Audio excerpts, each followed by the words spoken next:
I got into graffiti culture roughly when I was about 14 or 15 years old when I lived in Los Angeles.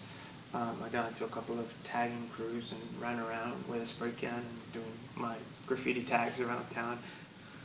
In my 20s I was in Los Angeles and I kind of got into skateboarding and all that whole culture of skateboarding and hip hop and all that is really tied into the whole graffiti and street art background.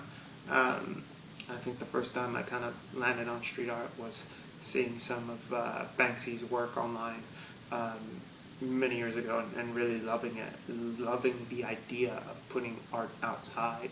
I was invited by the Borås Museum to do an exhibition here at U Gallery at the museum. My initial reaction to this was kind of shocked because it is very abnormal for museums to, specifically a museum in Sweden, to kind of open their doors up for urban street art graffiti background artists. It's kind of funny that the mural happened to happen around the same time as the museum show, because I think both of them are equally important. Here in this setting, I get to bring the outdoor side of me inside and kind of, put it in a setting where it can be a little educational, and I can have the time to explain things and tell stories and kind of dive deep into why I paint what I paint and let people take the time to read about it. Outdoors, I don't really get to do that. You kind of just tend to paint, and people will come and see you paint and kind of, make their own assumptions or judgments about what they think it means or why you're doing what you're doing. I don't necessarily feel like outdoor work needs explanation.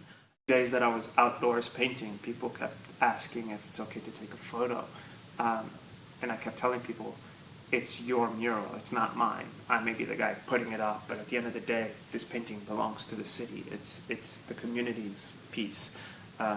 And I feel the same way with every other piece that I put up. It's once I put it up, it becomes a little gift for the city. It becomes a little piece that's added to it. So I basically approached this exhibition in a manner that it should be educational. I didn't want to just come and slap art on the wall. I chose to kind of make it almost an exhibition of teaching for all generations, as well as kind of tell my stories. Most of my pieces, they all kind of tie into a story of some sort, and they all kind of want to tell a story or be a part of a story, and I kind of wanted this exhibition itself to be a story as well. In this instance, we have a police officer holding a paint roller who actually, it gives the impression that I've been buffed out basically, meaning, in the sense of doing tags or street art outdoors illegally. The city will spend quite a bit of money on trying to paint over the graffiti with usually what's supposed to be the same shade color as the wall that the graffiti was on, but 90% of the time tends to be the wrong shade. So the idea behind painting a police car that, basically kind of breaks into graffiti is kind of, in an ironic way, vandalizes the very authority that kind of constantly tries to cover up our work. And in this instance, we're covering them up, and in a reversed way, rather than over there being buffed out over my painting. But it is a very real fight and debate that as artists who want to create art outdoors are challenged because, advertising is out there almost on every corner, and its sole purpose is to create a profit, where us as artists, we try to create art to beautify the city.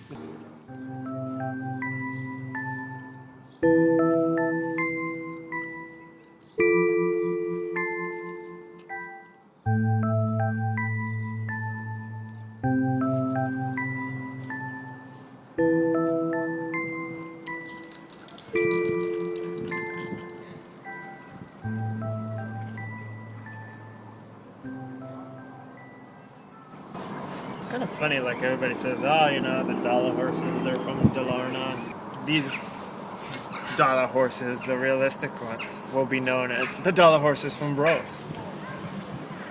You know, the dollar horse feels like it's such it's like a cultural stamp here in Sweden. I mean, when I first came to Sweden, even to visit the first few times, that was one of the things I noticed more than anything. It's like you find those not only at like your local shops and gift shops and stuff, but you end up finding them at like you know, the grandmother's house, the parents' house, you know.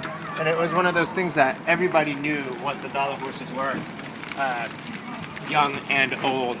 And I just fell in love with the idea of having something that, I don't know why, like, why there was such beauty in the fact that it's just a painted horse and it became such a cultural stamp here. It kind of brings the horses into this gray area where they're not too masculine, but they're not too feminine. And it's kind of it comes together really, really nicely when you put them in the street, because they suddenly become, they don't necessarily become signified with one or the other. They're kind of all around, which is really, really nice. It's fun.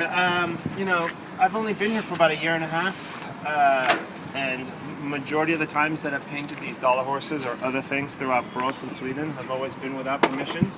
And to get a wall with permission, and on top of that, for that to be a wall that's sanctioned by the museum is really a fantastic move forward for, I think, the street art culture, but also as an artist, because you kind of feel like, you know, at some point you get tired of running around in the middle of the night putting up pieces illegally. It would get nice to where you can come out here during the daytime and be able to put something up. I remember painting at the museum when I was setting up, and a few like little kids walked up and they're like, "You're pretty good," and I'm like, "That's the most honest thing anybody has ever said to me as an artist." Like, they didn't say, "Wow, that's amazing," or "I don't like it." They were just like, "You're pretty good," you know. I was like, "Thank you."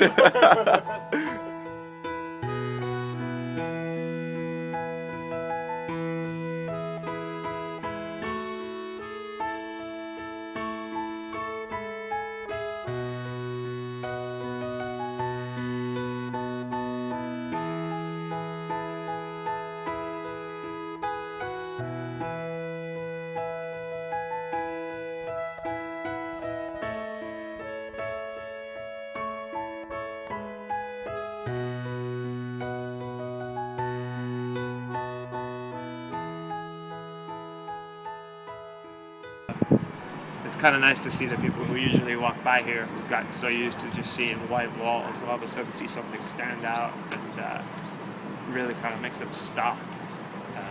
It's kind of nice. I mean, you know, whether they like it or not, that's up to them, but the fact that it's different and it made them stop their normal routines is really, really nice. So I'm really happy. I hope that I can get granted to do much bigger and better walls all around the city and hopefully all around Sweden. I think that right now there is a change happening. A lot of people are talking about it. A lot of people are talking about putting up legal graffiti walls or talking about, you know, whether or not it's a good idea or a bad idea. But at the end of the day, the reaction I've seen from Borås at the mural while I was painting really took my breath away. I kind of see it as, you know, as long as there's walls, I'm going to keep putting them up.